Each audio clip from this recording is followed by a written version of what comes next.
Está junto a nosotros Marley Coffee, un café 100% orgánico en 6 diferentes variedades para disfrutar donde usted quiera. Encuentre en los supermercados, minimarkets y cafeterías del país. Con Marley Coffee disfrute su día con toda la onda. Almuerzo de negocios, el ambiente perfecto para disfrutar un break de su trabajo y degustar de una exquisita oferta gastronómica en el restaurante El Cid del Hotel Sheraton Santiago, de lunes a viernes de 12:30 a 15:30 horas. Reservas al 222-335-1000 o en sheraton.com/Santiago. ¿Sabe a quién acudir si sufre un accidente o si su hijo se enferma durante sus vacaciones? Viaje tranquilo, viaje seguro con el 2x1 de Asiscard. Los puede llamar al 22-756-1059, compras y condiciones en www.asiscard.com, aeropuerto o en su agencia de viajes. Viaje siempre protegido por Asiscard. Batería Hankook tiene lo mejor de la tecnología coreana, 100% libre de mantención y la mayor cobertura de garantía en el mercado, con una calidad superior y un rendimiento excepcional. Batería Hankook es su punto de partida. Busque el punto de venta más cercano en bateriahankook.cl. Gente muy acalorada que llegó aquí. Es que venimos corriendo. Venimos corriendo por eso. Estamos con Claudia Díez, Karina Oliva, Esteban Montoya. Hola. Conversando en nuestro panel de organizaciones sociales. Sociedad civil. Y Sociedad diversas. civil. Y diversos. Y diversos. Y diversos. Y diversos. Después de la cuenta, ¿cuál a juicio de ustedes ha sido o es el tema más inminente de tocar, de todas las cosas que se plantearon, si que tuvieran que poner en orden de prelación? O sea, evidente uno lo de las pensiones, pero el otro también... Es que se va a tomar tiempo, ese sí, no va a ser... no es de una resolución...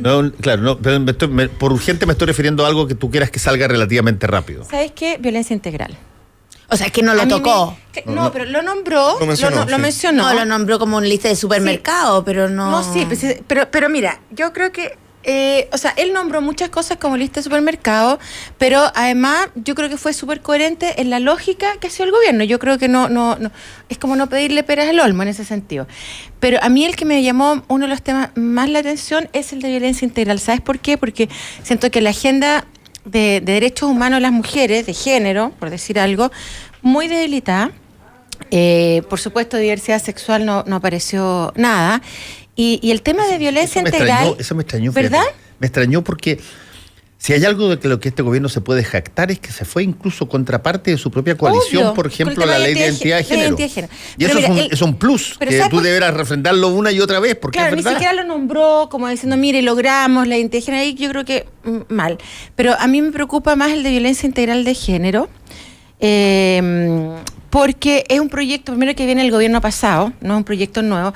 Segundo, un proyecto que hay varias parlamentarias, las parlamentarias de la bancada feminista, que se llama, que han estado muy detrás, y también parlamentarias de derecha que han estado impulsando, pero el gobierno nunca le ha puesto urgencia, ni suma urgencia, ni simple urgencia, ni nada. Entonces, una de las razones podría ser, aparte, ¿para qué vamos a hablar de que espero que no sigan creyendo que la violencia es natural?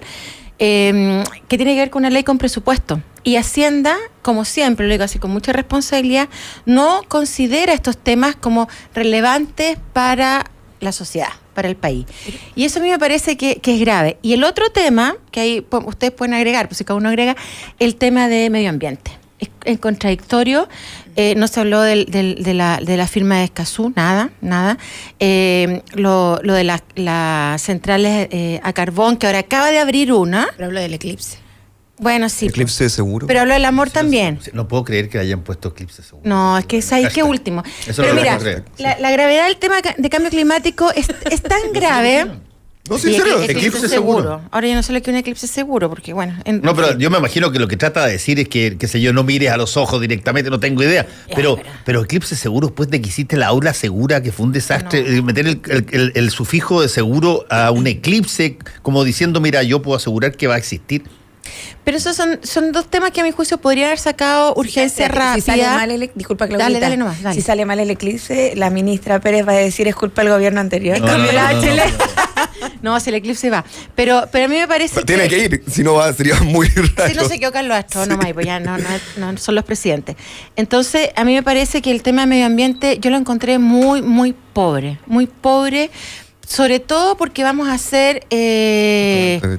claro, pero es un plan de descarbonización a 30 años, pero acaban de darle permiso a otra central. Entonces, si tú vas a hacer un plan de descarbonización a 30 años porque implica implica cambio de matriz energética, y eso lo entiendo, pero no puedes darle permiso a otra, ¿me entiendes? Es contradictorio. Y el tema del cambio climático es un tema relevante hoy día, más si vamos a hacer sede. Ahora, si vamos a hacer sede para que nos juntemos a conversar sobre, viene el cambio climático, y no tomar medidas que sean drásticas respecto a la supervivencia del planeta, me parece muy pobre, pudiendo haberlo hecho. Esas dos por lo menos ahora. Yo creo que hay cosas que de este anuncio, no de anuncio, la cuenta pública, porque que creo que son como, muestran a un gobierno bastante complicado consigo mismo, con su periodo, por no cumplir elementos básicos que eran trascendentales. Me parece que le golpeó mucho que se les caricaturizara con Bolsonaro, eso los desesperó cuando partían todos corriendo a juntarse. Cuando ayer el presidente de la AEC sale diciendo que están con políticas bolsonaristas, ya a un término. Como en términos, mira. Claro, y las declaraciones de los ministros, tanto de la ministra Pérez como de Blumen, era no podemos descalificarnos. Además es un descalificativo que los caractericen con el gobierno de un aliado de ellos. Segundo, me parece que en política de... Digamos que hay un universo de diferencia, creo yo. Todavía. Entre Bolsonaro y Piñera. Entre Bolsonaro y Piñera. Sí, pero les tocó, pero les dolió, o sea, como una la estrategia fibra comunicacional, algo así, pero sí, creo que hay diferencias igual gigantes. Es como yo Chile. igual Claro, creo son que lo conceptos que juegan. yo creo que lo es, pero es curioso cuando gana Bolsonaro, este gobierno lo presenta con tanto ánimo, incluso lo invita a una de sus primeras visitas y acá, entonces no era tanto problema, ahora le es un problema. Segundo, creo que por otra parte está este anuncio de que tan paupérrimo sobre el estado de la democracia, que se va a resolver los problemas con la reducción de los parlamentarios. Oye, creo que es muy cosístico cuando no se apunta a un problema que en este país no se toma en cuenta, que tiene que ver con que lo que está en crisis. Yo siento que no es la política, yo esta cuestión lo vengo pensando hace mucho tiempo, no es la política, lo que está en crisis es el sistema democrático de representación, el agotamiento de la institucionalidad, de quienes representan, que lo hemos hablado. Yo creo que la política es muy difícil que entre en descomposición, porque es como la energía, es como que pasa en estados distintos, lo que se descomponen son como los cuerpos, y ahí viene siendo más bien la democracia. Oye, Karina, ahí, pero no puedo dejar de decirlo, pero discúlpame. Esta cosa de los aplausos. El tema era un poquito patético, el tema de los aplausos. Pero es una mise en scène. Sí. Es una mise en scène pero ¿qué te extraña? No, pero igual siempre me extrañan esas cosas. Y siempre Fernando. Ha pasado en todo es burdo. Es una teleplatea. Mira, entonces parece además cuando salen los migrantes, así que ya hemos echado a 2.000 migrantes. Vamos es como a el los circo parlamentos romano. ¿Qué es eso? No, a mí la única cosa que me pareció... Karina, pero... Mira, a la gente que va para eso, gente que va invitada, que va... son personas que forman parte de la coalición de gobierno mucho más meritoria y aplauden y tienen como misión ser claqué. Pero otra cosa totalmente distinta es cuando el presidente de la República anuncia que va a cortar un 25% de las personas que están ahí viéndolo en el hemiciclo y sus cargos y probablemente su garganta, y ellos se paran a aplaudir sabiendo que no van a dar los votos, no van a dar los votos para que eso pase. O sea, es que me pareció una patudez de Melero aplaudiendo, que está desde cuándo en el Parlamento. De los 90, pero 90, y ahora lo pone, a mí lo que me sorprendió es que la imagen oficial haya escogido a Patricio Melero para ser el primero que enfocan el de los aplausos.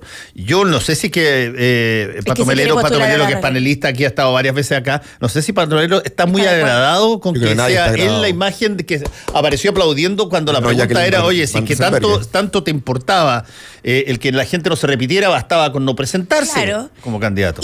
Y es más aún, cuando el presidente el domingo en la noche da una entrevista en un medio, dice... porque el periodista le pregunta si eso no va a significar que los candidatos se empiecen a trasladar y a hacer como turismo electoral. Y él dice, claro, y el presidente dice, es que sí, pueden hacerlo y es importante que conozcan otros lugares. Entonces, ¿cuál es la oxigenación si al final en el Parlamento se van a juntar los mismos, solo que se van a cambiar? Es como jugar a la sillita musical. Entonces, es como una propuesta descompuesta, yo creo que una propuesta sin contenido político, sin contenido democrático, creo que no aporta mucho. Yo más bien diría, no sé, el presidente está pensando en cambiar las cámaras y pasar de un sistema bicameral a unicameral, que tiene que ver con los equilibrios de los poderes del Estado, no sé, pero creo que entra en una cosificación. No, yo tampoco creo. Pero uno esperaba ese tipo algo, pero no tan burdo. Yo creo que las propuestas de él en esta materia son burdas. No es burdo porque para los efectos prácticos de lo que se busca, básicamente lo que tú quieres, hoy día tú tienes en la política a una suerte de punching ball, fácil de pegar. Tú le puedes pegar todo lo que tú quieras a la política hoy día y no tiene costo. Es como los dirigentes de la FIFA. Tú puedes decir lo que tú quieras de los dirigentes de la FIFA y no tiene costo alguno para ti si que dices verdad, si dices mentiras, cero. Y con los políticos exactamente lo mismo hoy día. Tú puedes decir lo que tú quieras de ellos, sea verdadero, sea falso, y vas a tener claque, vas a tener aplauso, vas a tener Fernando, apoyo. Yo creo que eso pasa en sí en la política desde los inicios de esta, o sea, como desde los inicios de la humanidad. Creo que las únicas condiciones que eso cambiaba es cuando los sistemas democráticos, sistemas políticos apuntaban a situaciones distintas. O sea, la atención, no sé, pues en la época de Roma se podía decir o hacer, pero los que gobernaban generalmente eran los mismos. Los que hacía cambiar eran las normas que se establecían, las reglas, no en sí como la política en sí misma. Y, por ejemplo, uno ve los anuncios. Voy a mandar a un tribuno a Gladiador, de repente. Sí, vos, la resolución de conflicto era un poquito dura. La resolución de conflicto era instantánea. Autotutela. Pero yo creo que era un poquito eficiente. No, pero lo que... no, es una broma. Ya, una broma. Pero, si uno puede bromear, pero fíjate que ayer, en estos días también pasa que se está discutiendo el tema de las cuotas de género para la ley de... para en municipales, los concejales, alcaldes y core.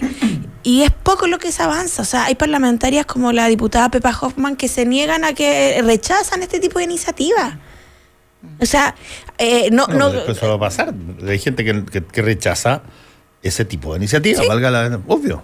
Sí, pero yo creo que hay un deterioro de cuando tú tienes más gente que apoya a gente que rechaza. Lo que pasa es que yo creo que lo que están como en cuestión es cuánto estamos nosotros dándole valor o fortaleciéndola, que es el sentido de la democracia más allá de un sistema de representación. Y las limitaciones que tiene hoy día nuestra democracia por el sistema de representación que tiene. Oye, y totalmente ausente el tema de la participación de la sociedad civil a partir de nuevas instancias o nuevos tipos de programas o nuevos tipos de conversaciones. Ahí tampoco muy débil. Y yo quería insistir un poco el tema de la diversidad sexual, porque efectivamente se están discutiendo cuestiones importantes hoy día y salió ni siquiera una mención, al proyecto, a la ley hoy día que es de... el término siempre me cuesta mucho. La ley por el que trabajaron mucho todo la... Imprescriptibilidad. Muchas gracias, señor Pablo. Yo creo que es una de las leyes muy, muy relevante que ha salido este año y que, que ahí está Vinca Jackson, los delitos sexuales. Los delitos sexuales, me parece que es muy relevante para el país. Ni siquiera una mención de que hemos avanzado en una ley que reconoce entonces a las víctimas de violencia sexual. Entonces me parece que todos los temas que tienen que ver con cuestiones de derechos y valóricos no fueron nombrados, están totalmente ausentes del discurso y no hay una agenda que se vea clara. Más bien yo creo que lo sacaron de la agenda y creo que matrimonio igualitario y aquí con esto, o sea, hasta el próximo gobierno, no creo que haya ninguna posibilidad de trabajar eso. Sí, ahí y el de violencia... Y una lata que no esté Oscar, porque sí, Oscar que iba a venir... ha hecho de siempre va a venir. Ha hecho de esto, de este tema es la lucha del hito, claro, es la lucha de los movimientos de la diversidad sexual. Entonces, y además ahí hay un tratado firmado, o sea, no un tratado, perdón, un acuerdo firmado con el Estado de Chile, entonces esta cosa se va a poner delicada, compleja, porque está la Corte Interamericana detrás, pero yo siento mucho que no hayan sido capaces de reconocer este tema. Y de educación, ni hablemos, porque educación fue... Ya te no, yo creo que obviamente en todas las cuentas públicas van a faltar cosas, dependiendo de donde uno lo vea. Siempre faltan cosas en cualquier cuenta pública y siempre van a existir los aplausos, esos aplausos ciegos. Ya, que son aplausos porque tu presidente de la coalición está ahí. Yo creo que se centró mucho y es parte del plan de gobierno, el tema de la seguridad, el tema de la clase media, que son los grandes temas, esa fue su campaña. Sí. Y por lo tanto tiene que potenciarla, eso es de perogrullo. Sí, estoy de acuerdo que faltó un poco de reconocimiento a libertades civiles y libertades valóricas. Creo que esa agenda del gobierno le ha costado muchísimo, sobre todo por las mismas coaliciones que están dentro. Siempre ha sido un poco, si bien partió con el tema de este acuerdo cívico, que alguna vez lo hablamos con Oscar, que después el ministro Larraín lo sacó, después lo modificó de nuevo, entonces ahí uno ve... de identidad de género que empezaron con esa discusión y lo sacaron. Y fue en un bonito, muy bonito, dijeron, bueno, ahora tenemos un acuerdo con las distintas organizaciones, sobre todo en temas de libertades civiles, sobre todo para la comunidad LGTBI, y después no, después lo modificaron, y entonces... A medida que vamos viendo, hay un montón de discrepancias, de contradicciones entre la coalición, no tanto del gobierno, que empujan al gobierno a no dar una cuenta pública con estos temas. Es que hay un problema con el Estado ahí, porque hay una firma, hay un acuerdo. Es que ahí está el problema, por eso. Son un montón de contradicciones. Por ejemplo, el tema del medio ambiente, recién ahora se muestra que hay un plan de descarbonización. Entiendo que a lo mejor la que se abrió ya estaba hace mucho tiempo, entonces no podían cerrarla por un tema de contrato, ya no se puede. No sé, todo se puede en la vida si hay voluntad. Entonces, se centraron... Ya, el tema de la reforma de la AFP y todo obviamente es más para largo plazo. La que está hoy día en ebullición es la tributaria. La tributaria. Borde y el ministro... Sí, Blumen, fue... a eso voy con ese tira y afloja entre la misma coalición y el gobierno. Entonces yo creo que la cuenta pública se centró en las cosas ciertas, en las cosas que se han hecho, pero sí, yo creo que faltó el tema valórico y libertades civiles y concedo que lo del aplauso fue un poquito vergonzoso. Sobre todo para los que aplaudían y después andaban diciendo que una reducción en el número de parlamentarios congresistas iba a impedir que llegaran los mejores, sobre todo por la reducción de sueldo, que yo creo que es la peor cuña que he leído en mucho tiempo, de Jacqueline Van Rieselberghe. Uy, yo tengo como 20, si querés te las mando. Porfa. Creo que la reducción de parlamentarios no ayuda en nada. De hecho, creo que no le beneficia a la coalición. Yo creo que el gran perjudicado es Renovación Nacional. Renovación Nacional. Y yo creo que el rechazo va a ser de RN. El partido más fuerte y grande de Chile Vamos. Y perdería probablemente más escaños que los demás. Por supuesto. Pero es complejo porque yo creo que ese debate no es menor como lo instala el gobierno en la cuenta pública. Yo creo que es súper delicado. O sea, uno va leyendo lo que dicen distintos analistas políticos al respecto, de que es demagógico, que es preocupante. O sea, pero el nivel, yo creo que cómo puede avanzar la instalación de un tema así que se haga como forma de restringir el debate político. Porque yo siento que el gobierno lo que muestra es la incapacidad de tener posibilidad de diálogo con la diversidad y la pluralidad que puede tener un sistema político. Y yo creo que el presidente lo instala como una cuña muy de general, como vamos a reducirlo, se les va a reducir el sueldo, etcétera, cuando el Frente Amplio ha venido insistiendo años en la solicitud de la rebaja de la dieta parlamentaria. Y son, o sea, la misma senadora... claro, Jacqueline, ella ha estado todo este tiempo diciendo que eso no puede ser, que no van a llegar los mejores si los sueldos son más bajos, y siempre negándose con una negativa permanente. Entonces, por una parte uno ve como que ni siquiera están de acuerdo, el presidente no está de acuerdo ni con lo que le habla a su sector. Se nota mucho la crispación entre el presidente y el presidente de Renovación Nacional, que es el partido que se supone que era el partido del presidente de la República, una tensión permanente ahí, que le dice, oiga, necesitamos llegar a acuerdos, estamos muy lentos en la reforma tributaria, mejor quite la integración del sistema en el proyecto. El ministro Larraín le dice que no, y de una manera muy categórica y muy dura. O sea, mejor que no se meta. O sea, entonces ahí uno ve que busca hacer estos guiños, pero debilitando el debate. yo siento que el presidente va constantemente debilitando el debate cuando habla de seguridad. O sea, las cifras de victimización aumentan y sus políticas de represión y de fortalecimiento de la mano dura aumentan. Entonces van aumentando proporcionalmente. O sea, hay una contradicción potente. Lo que pasó el mismo día en Valparaíso, que estaba totalmente cercado y no pudieron manifestarse los grupos, digamos, sociedad civil, respecto a una cuenta pública, a mí también me parece que eso es antidemocrático. No puede ser que no dejen a la gente manifestarse. Obviamente todos contra la violencia, y eso creo que es claro. Y por otro lado, lo que está pasando estos días con el paro docente, lo que está pasando con los emblemáticos, que no puede ser que tengan afuera de sus aulas una situación militarizada, ¿no? Yo creo que eso deja, mira, por cualquier lado, y lo están viendo ya comisionados de la Corte Interamericana de Derechos Humanos, que ya están pendientes de lo que está pasando con los niños y con los adolescentes en Chile. El viernes el informe que salió. Claro, con el informe, pero además en esta situación de que todos los días los revisan, todos los días los tratan como delincuentes, y eso no es la forma de llegar a un diálogo en una situación de conflicto, que obviamente es una situación de conflicto. Y hoy día, para el 6 de junio, hay un paro nacional de los estudiantes, se están sumando todos los días colegios nuevos a esta situación. Entonces yo creo que hay cosas ahí que a mí me parece que se están haciendo oídos sordos, que no quieren entrar en diálogo, y con situaciones como del aula segura, que me parece que ha sido lo más nefasto de este gobierno. Hay una situación que todos los gobiernos tratan de evitar, que es la situación de cuando tú tienes problemas internos, por ejemplo, no eres mayoría, sí, y tienes un lote de cosas, no eres mayoría, por lo tanto tenés que negociar con una oposición, no importa si está unida o no está unida, pero no tienes mayoría. Uh-huh. Y simultáneamente tienes amenazas internacionales. Y te pasan las dos cosas simultáneamente. Tú tienes hoy día la guerra internacional comercial entre China y Estados Unidos, que después de todo lo que se dijo en algún momento dado durante el gobierno de la presidenta Bachelet, de que eso básicamente no influía demasiado, sino que lo que influía eran las políticas económicas que se aplicaban en el país, hoy día tú has tenido que reconocer que estás en una situación muy debilitada en función de esa guerra comercial, y está empezando, y Estados Unidos está amenazando expandirla a México con una serie de aranceles, y tarde o temprano los países chicos, monoproductores, que exportamos exclusivamente sin valor agregado, eso te pega pero como un batatazo.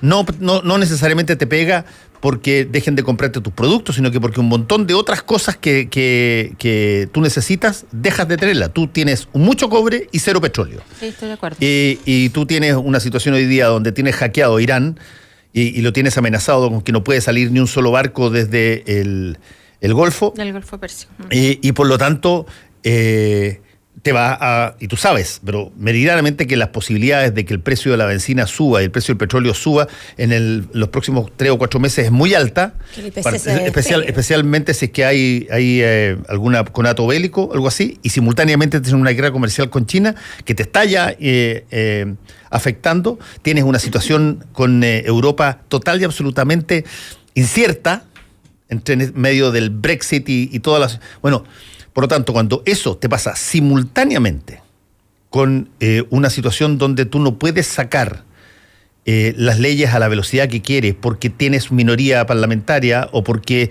tienes una suerte de encontronazo al interior de la coalición respecto de algunas de ellas, las cosas se te transforman todas al final en básicamente retórica. Sí. Tú no puedes, te cuesta mostrar cosas, y por lo tanto tienes que hablar de cosas. Claro, yo eso le notas a la cara al presidente. Pero lo que quiero decir que cuando me refería al tema de la situación de conflicto con los estudiantes, con los secundarios hoy día, y que hay un paro docente, me parece que ahí no hay una capacidad del gobierno para establecer un diálogo. Más bien, lo único que se ha hecho es establecer medidas que son represivas. Hemos visto un sinnúmero de videos que están en las redes sociales que no son fake news, que son verdad, y que lo único que uno ve es represión ahí a un grupo de adolescentes y niños que lo están tratando como delincuentes, ¿no? Entonces eso a mí me parece que, más allá del conflicto que hay internacional, ¿no? Y vemos cómo está la economía a nivel mundial y lo que acaba de describir Fernando, me parece que hay cuestiones que sí es posible que el gobierno se siente a dialogar. El punto es que no está en su lógica, no está en su naturaleza tomar esos conflictos para poder solucionarlos, sino al contrario, ver ahí, no sé, extremistas y ver todo tipo de cuestiones que la verdad es que no son, que simplemente lo que hay ahí es un debate profundo del tipo de educación que se necesita en Chile, del tipo de reformas que se han hecho, que a mi juicio no han sido buenas en el campo de la educación, y de instalar políticas y leyes como el aula segura, que ha sido una cuestión nefasta, y es criminalizar a los cabros y a las cabras chicas, digamos, que a mí me parece eso nefasto en términos de derechos humanos. Sí, además hoy día, creo que estamos a 4 de junio hoy día, ¿no? Sí. Además hoy día está en todas partes, en Twitter muy fuerte, es el aniversario del alzamiento de la Plaza Tiananmen en China. 30 años. ¿Ah? Sí. Que fue uno de esos momentos que tú ves en la China que genera una de esas cosas que tú dices, yo no pensé que esta cosa debía verla. Sí, yo me acuerdo de ese momento que, o sea, sin celulares y sin noticias instantáneas. Claro, sin noticias instantáneas, sin celular, y cuando se ve la imagen de ese personaje que se pone frente al tanque, tú dices, pucha, estoy asistiendo a un hecho histórico, pero no sé dónde termina, pero sé que esto es inédito. Bueno, y China hoy día es probablemente un poder poderosísimo del cual dependen muchos otros países, tanto porque le hace prácticamente la maquila a buena parte de su producción y porque le compra a buena parte del mundo. Bueno, otro día se cerró la empresa de Hush Puppy, de los zapatos esos clásicos Hush Puppy, y ahí la declaración que hacían, que es clásico Hush Puppy, que se hacían acá asiático en Chile, y decíamos, estos son los chinos. Bueno, resultado de esta economía mundial, ¿no? Se cerró. Pero yo creo que no es menor que ese nivel de tensión. Creo que cuando los países como el nuestro, que es monoexportador, que sus mayores rentas están a través de la exportación de materias primas, con un socio comercial como China, que es su otro socio comercial es Estados Unidos, etcétera. O sea, está metido al medio de una crisis compleja. Cada vez que está la inseguridad económica, lo primero que se genera como política pública para decir que estás haciendo algo son las políticas de seguridad de mayor nivel de alcance de represión. Porque es lo que supuestamente les va quedando, o sea, la instalación del miedo, mucho miedo, constante el tema miedo. del narcotráfico, que también claro, pero yo creo que no es solo tocar los temas, sino cómo se abordan. O sea, el problema de la política pública en términos de seguridad, el sentido de impunidad en este país está instalado de manera transversal. Los informes internacionales sobre cómo está la justicia distribuida, quiénes son los que primero van por detenciones preventivas, está focalizado en los sectores territoriales donde se hace, etcétera. Entonces vemos que por otra parte empieza a crecer otra incertidumbre, que es la económica en el país. O sea, que empieza a crecer más esta situación con China, significa que al aumentar el precio del petróleo, en el segundo semestre la posibilidad de que aumente el consumo, o sea, los precios desde los alimentos hasta todo, es muy alta. El que caiga el empleo también, o sea, hay distintas cosas que van generando ciertas incertidumbres que dejan a la sociedad muy propensa a que las políticas de focalización de las políticas de seguridad, de mayor represión, aumenten más. Y yo creo que ahí hay que poner mucha atención, porque el otro día salía que el año pasado las víctimas de homicidio por están haciendo así. Las víctimas de homicidio por asalto. La idea, sí, Fernando. Las víctimas de homicidio por asalto el año pasado tenían una cifra, hoy día ha aumentado casi al doble en el mismo tramo. Y eso no podemos decir entonces que la política de seguridad que está implementando este gobierno sea efectiva, pero sí está aumentando el miedo, y eso es muy peligroso. Hacemos una pausa y volvemos. Volvemos con combinación clave. La clave, me escucha. Porque con tecnología, tus ideas son posibles. Cámbiate al único plan realmente libre para tu negocio. Con gigas y minutos libres. Sí, libres, para siempre y sin restricciones. Por solo 21,990 pesos mensuales. Al contratar desde 2 líneas. Cámbiate hoy mismo en entel.cl/planes empresa. Entel Empresas. Tus posibilidades son infinitas. Hay pocas cosas más ricas que compartir un brunch familiar. Sábados y domingos de 3 a 16 horas en Restaurant El Cid. Disfruta un sabroso menú con variadas estaciones, coctelería con espumante, bebidas gaseosas ilimitadas y espacios para que los niños jueguen. 32.900 pesos IVA incluido por persona. 50% de descuento para niños de 4 a 11 años. Reservas al 222-33-5000 o en sheraton.com/Santiago.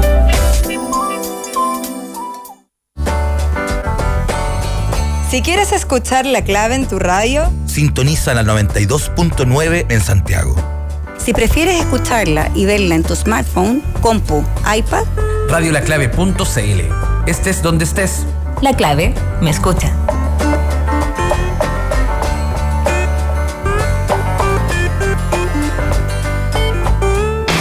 Fernando Paulsen y nuestros panelistas e invitados son una combinación clave por la 92.9 FM.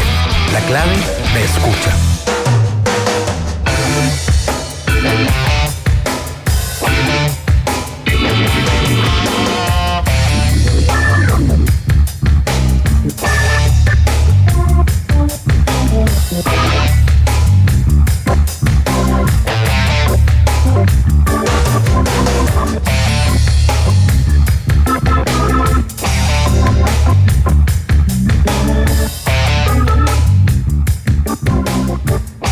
Empiece su día con toda la energía natural de Marley Coffee, un café de grano orgánico molido al instante con leche descremada. Pruebe el sabor de Marley Coffee en sus 12 exquisitas y variadas mezclas de máquinas self-service.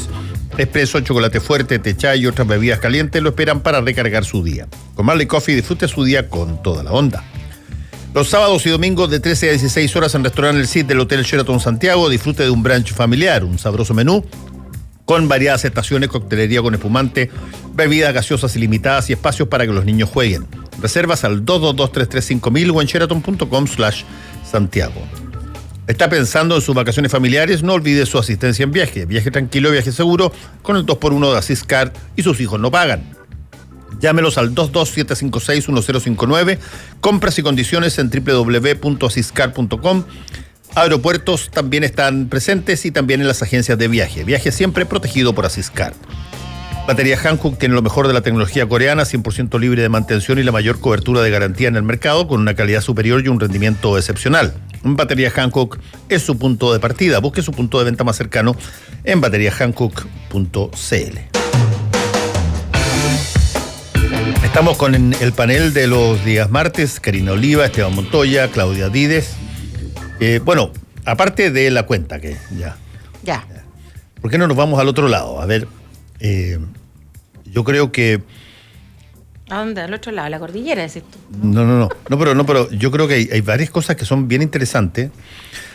Tú tienes hasta hace muy poco tiempo la sensación de que se estaba formando un cordón muy fuerte en materia de pensamiento económico afín entre Chile, Argentina, Bolsonaro de Brasil, Duque en Colombia, tenías en Perú, después de Kuczynski, a Vizcarra, pero tenías una situación también muy asociada. Empezaron a plantearse nuevos, y de pronto tú empiezas a ver que individualmente los países tienen problemas muy serios. No solamente les afecta, igual que a todo el resto, la guerra comercial estadounidense-China, que cosa que no le quita pero ni una lágrima a Donald Trump al respecto, pero Argentina está en una situación muy grave. Brasil empezó a tener problemas serios en materia económica, lo que redundó en esa frase. Está al borde del default, creo. Lo que redundó en esa frase de Bolsonaro unos días de que yo les dije que yo no sabía nada de economía. Qué horror, qué falta. ¿Para qué me invitan si saben cómo me pongo? Les falta decir. ¿Para qué me invitan? Bueno, tú tienes situaciones delicadas en una serie de países y por lo tanto el tema económico, que si es que hay algo que de alguna manera se le daba a las derechas en general en los sistemas, en el sistema capitalismo moderno que funciona en el mundo, de ventaja comparativa para poder liderar, era que ellos entendían perfectamente el sistema. Y resulta que está empezando a quedar un descalabro bastante fuerte en una época en que las redes sociales tienen a toda la gente conectada. Y es distinto cuando eso pasaba, y tú podías separar las personas en términos de que no supieran una lo que pasaba en otra parte, o costaba mucho encontrar información. Hoy día no.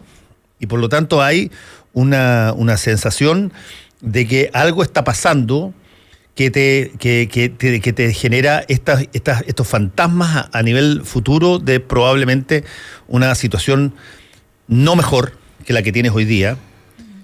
Y esto de los artífices del modelo. Sí, Fernando, yo creo que ahí pasa que es curioso porque estos gobiernos de las derechas latinoamericanas que hoy día están enfrentando, yo creo que Chile es el que con menos fuerza una crisis económica. O sea, lo que pasa en Argentina, Brasil es bastante catastrófico. O sea, los niveles de pobreza en Argentina, la gente durmiendo en las calles, es de verdad muy, muy fuerte.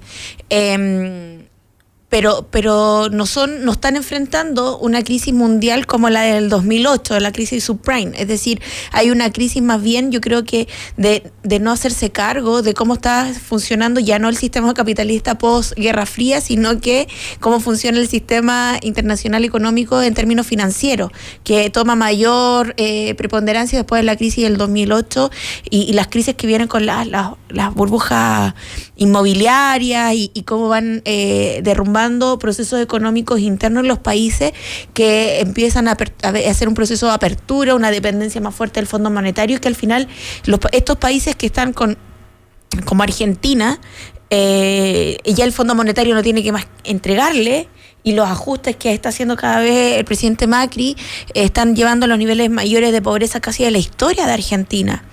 Y la preocupación es qué está pasando en el alrededor. O sea, las dos economías más fuertes de la región están completamente debilitadas. Completamente. O sea, el per cápita que tienen, la tasa de inflación, y así sucesivamente, uno ve que es casi para ellos incontrolable poder manejar sus economías.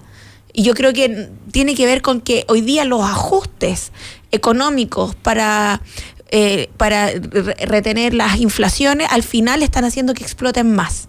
O sea, las políticas de ajuste están haciendo que el deterioro cada vez sea más fuerte. Y también le pasó a España hace unos años atrás, cuando estaban mucho más focalizados los ajustes a las pensiones, a todo, el deterioro económico de España era mucho mayor que después de las otras políticas que se han ido aplicando, que más bien es de generar resguardo económico interno. Esteban Montoya. No sé si me preocupa el tema del resguardo económico interno, que es, ¿o a qué te refieres? No, políticas que tienen que ver con de no limitar la seguridad social, o sea, ya, y también la industria. O sea, Macri ha dinamitado la industria argentina, que era casi un baluarte histórico del siglo pasado. O sea, de la posición económica argentina en el siglo XX no queda nada. La destruyó completamente. Sí, yo creo que hay muchísimos factores. Sí, hay un descontrol. Yo creo que de las economías mundiales, o sea, Estados Unidos puede tener proteccionismo porque hay teoría económica que dice que con un país tan grande que puede producir tanto, que incluso protegiéndose o tomando medidas proteccionistas y no librecambiadistas, puede crecer incluso mucho más, porque a Estados Unidos se le permite. Nosotros o los países más chicos, ciertos manufactureros, no pueden hacer eso. Simplemente no pueden depender de sus mismos recursos. Estados Unidos sí puede. China, claramente, siendo proteccionista o no, en cualquiera de los dos sistemas puede seguir creciendo.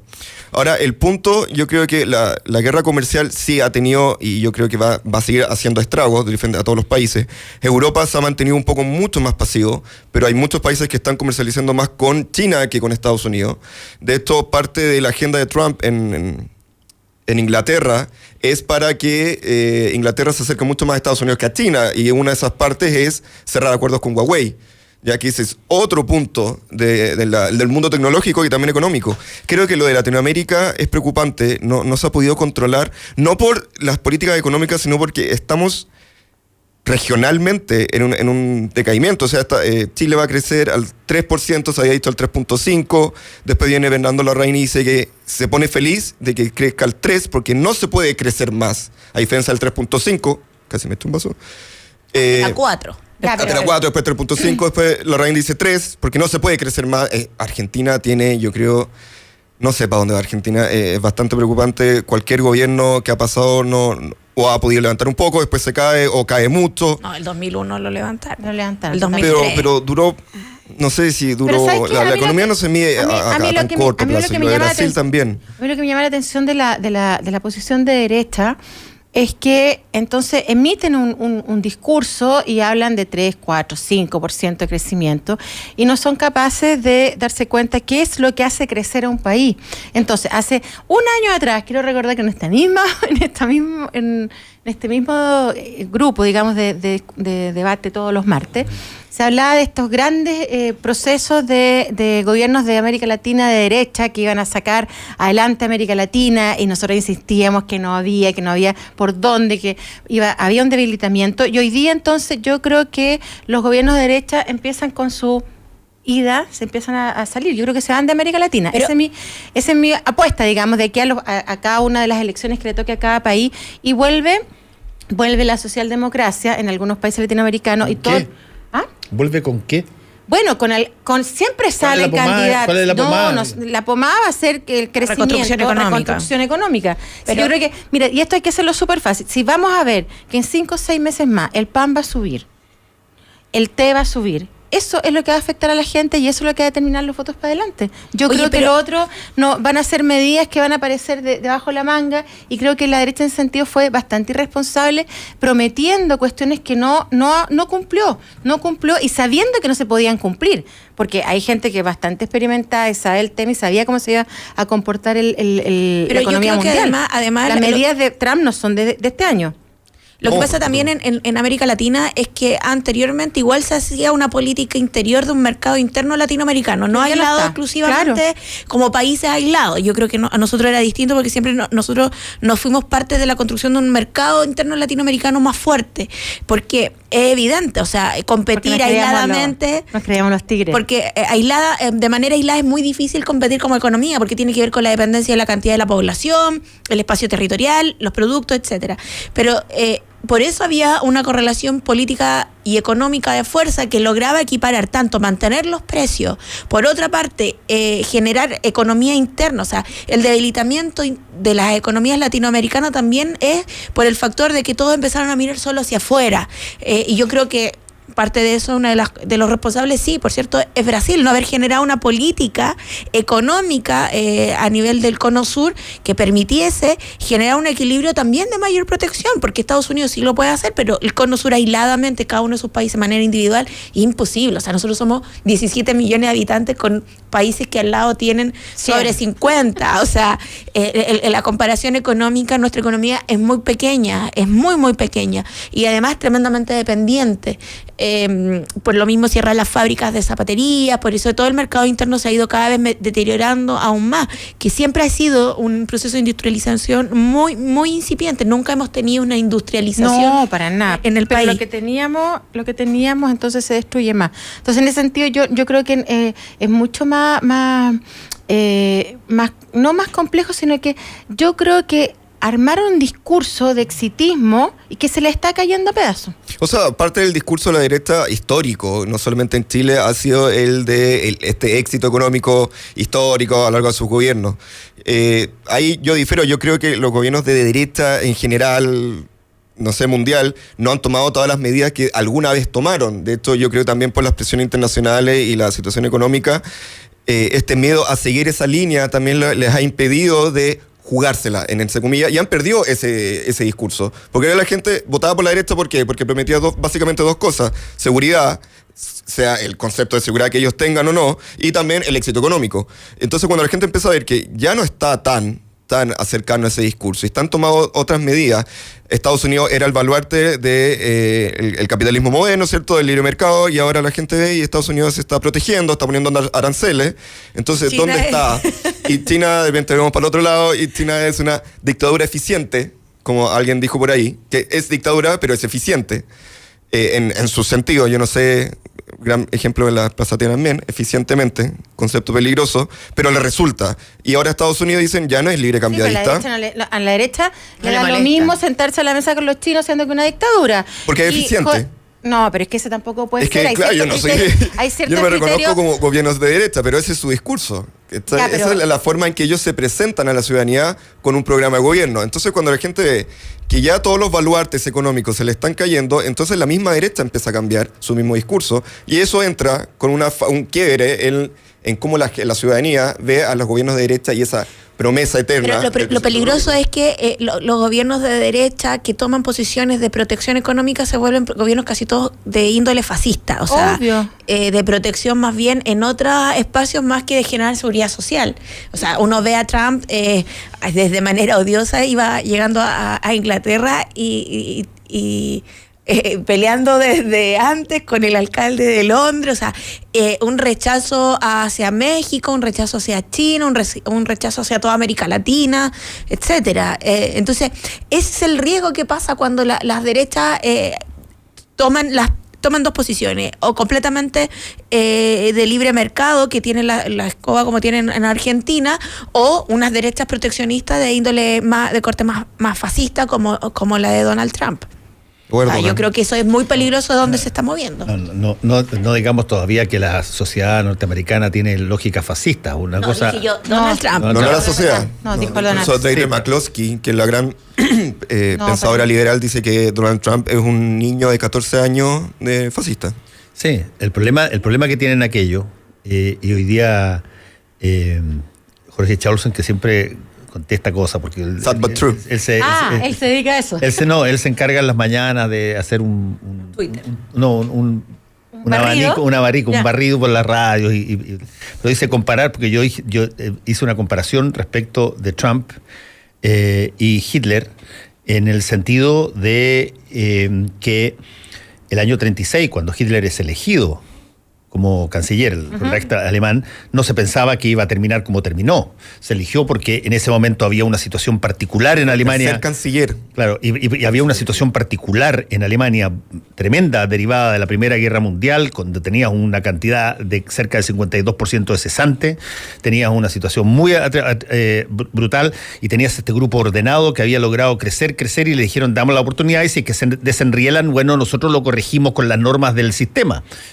2 años después ya era imposible parar y se terminó. En el caso de Trump, él está empezando lleva ya avanzado en el gobierno y quiere ser reelecto como y tú no sabes exactamente cómo va a terminar el día. O sea, Trump puede perfectamente el día de mañana querer hacer una muestra de fuerza contra Irán y generar, como lo ha planteado muchas veces algunos de sus asesores, particularmente Bolton, que podría haber una guerra nuclear limitada.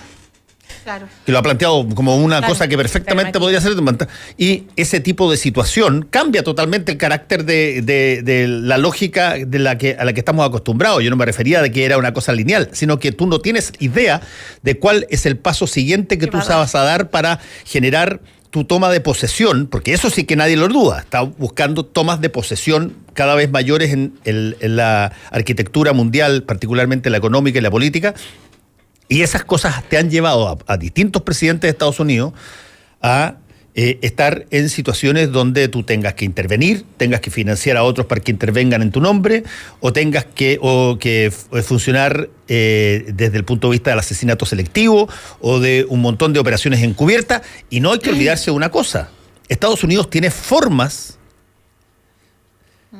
racionales e irracionales de solucionar estos problemas cuando suceden. Las racionales tienen elecciones, el pueblo estadounidense es bastante civilizado en materia de eso, así como tú ves de repente gente que está en determinados estados del medio oeste muy trampistas. Tienes una cantidad enorme de gente que tiene sociedades civiles organizadas concretas, la mayor dosis de filantropía que existe lejos se da en Estados Unidos, y la sociedad civil organizada funciona en un montón de cosas, y por lo tanto puedes racionalmente tapar este tipo de cosas, impedir de que alguien siga un segundo turno, en fin.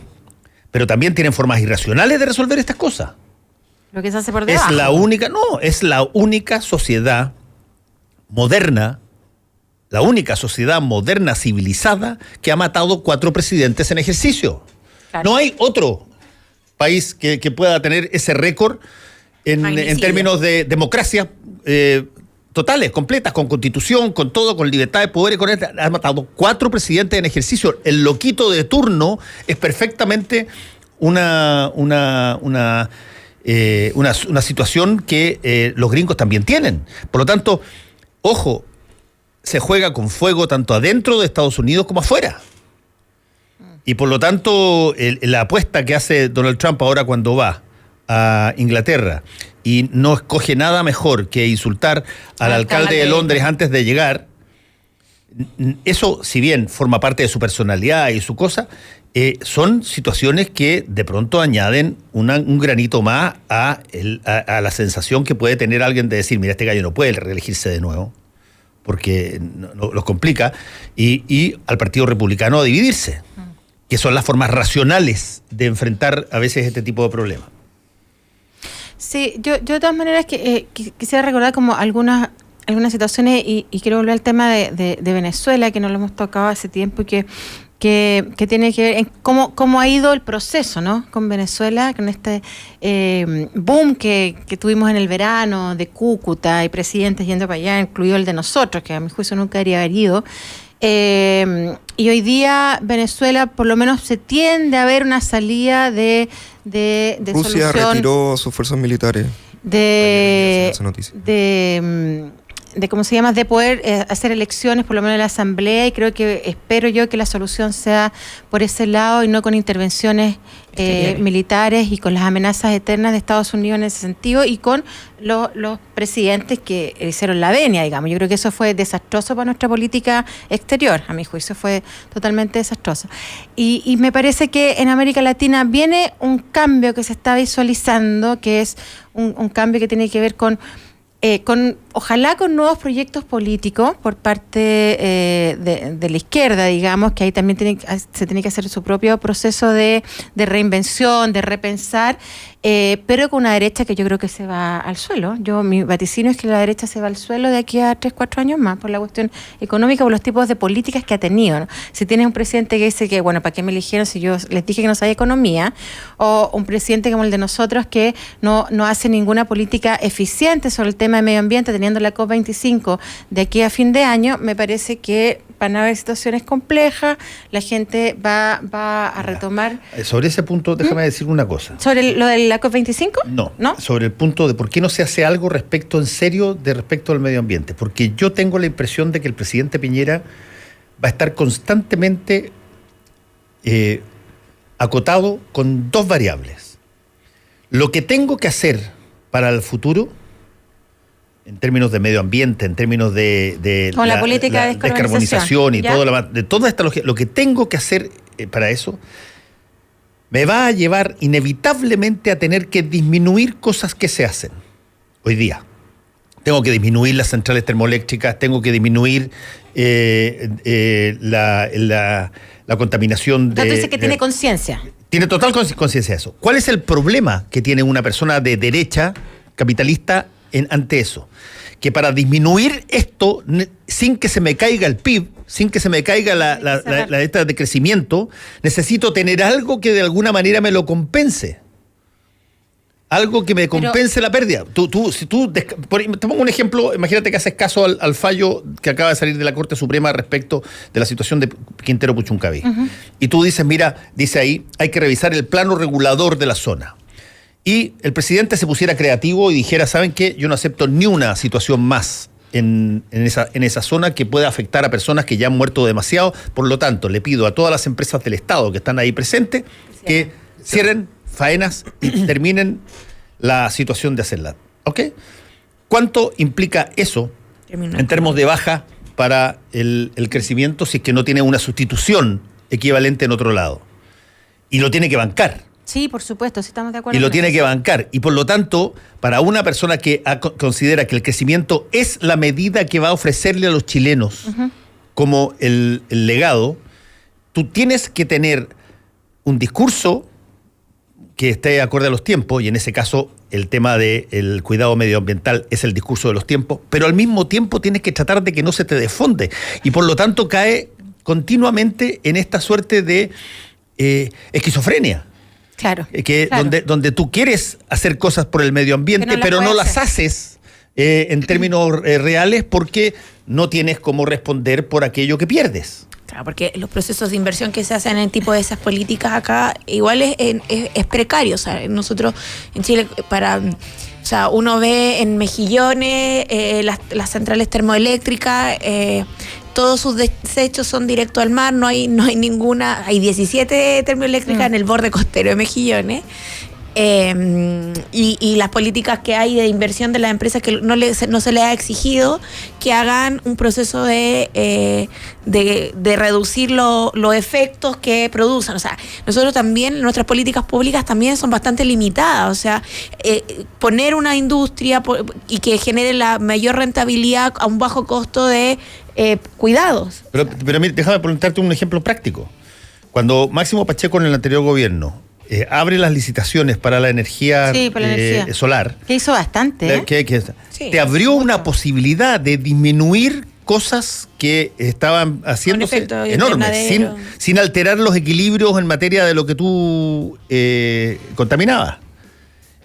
Tú mejorabas tu variable de contaminación y al mismo tiempo no perdías necesariamente valor de producción o crecimiento o competitividad porque tenías la energía disponible. Está bien. ¿Cómo se hace eso en el caso de una zona de sacrificio como Quintero Puchuncaví, donde tú tienes 17 o 18 empresas con todo tipo de químicos ubicados en 4 kilómetros cuadrados? Y resulta que tienes un fallo de la Corte Suprema que perfectamente puede seguir a otros fallos equivalentes donde te dicen de que tienes que hacer inmediatamente cambios intervenciones en el plano regulador, porque si no se arriesga a una cosa mayor.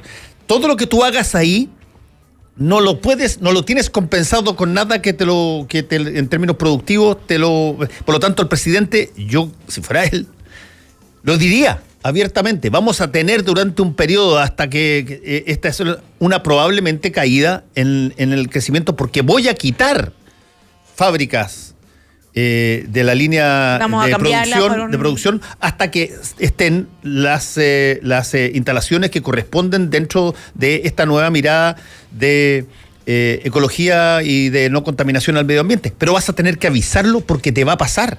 Entonces, si tú no quieres que te pase porque tu único objetivo es mostrar que está creciendo la economía, desgraciadamente estás prisionero de tus palabras porque no vas a poder parar ninguna central a carbón.